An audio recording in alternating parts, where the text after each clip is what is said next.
నమస్కారం అండి, మీ పేరు? సురేష్ అండి.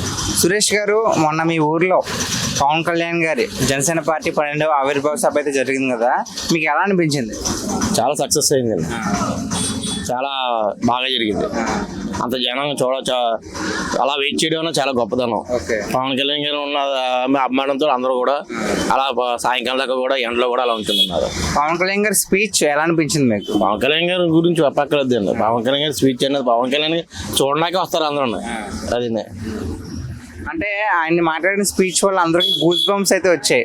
అంటే చలించిపోయారు, చాలా ఉద్వేగానికి గురయ్యారు కదా. అంటే ఇన్నాళ్ళు వేచి ఒక్కసారిగా అధికారంలోకి వచ్చి ఇలా చేశారు కదా, దానికి మీరేమంటారు? పవన్ కళ్యాణ్ గారు ఎన్నాళ్ళు కృషికి ఇవ్వాలి ఫలించిందండి.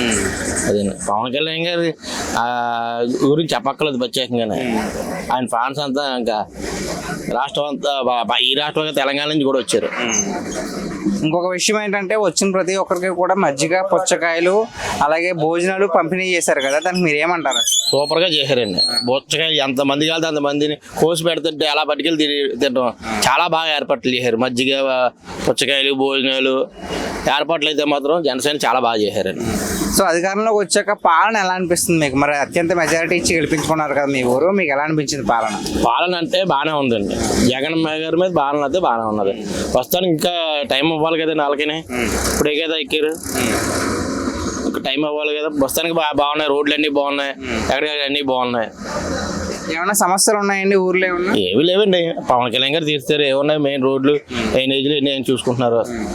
అదే ఏదన్నా పవన్ కళ్యాణ్ గారు చూసుకుంటారు. చూసుకుని పని లేదు. పిఠాపురానికి ఇవాళ ఎక్కడన్నా ఎక్కడికైనా ఏ ఊరు వెళ్ళినా కూడా పిఠాపురం అంటే మీ పిఠాపురం అంటున్నారు. అది గొప్పతనం చాలండి. అదే అంటే ఇప్పుడు డిప్యూటీ సీఎం ఉన్నారు కదా, మరి నెక్స్ట్ సీఎం అయ్యే ఛాన్స్ ఉందంటారా? ఉంటుందండి కన్ఫర్మ్గా. దానిదే ఉందండి.